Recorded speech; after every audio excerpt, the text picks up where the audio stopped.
Hey guys, welcome back to the channel. In today's video, I'll show you how to check your profit on Binance, specifically your PNL or profit and loss. Let's get started. First, you want to open the Binance app on your mobile device and log into your account.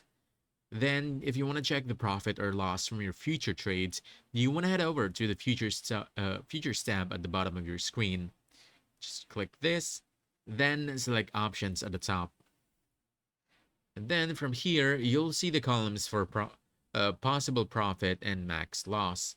Now, this gives you a clear breakdown of all your profits and losses in future tradings. And Binance also has a built-in tool. It's called the PNL calculator. This one, right over here at the bottom, this is actually for you to form an analysis of your own. Now, if you're checking your spot trading, the process is just as easy.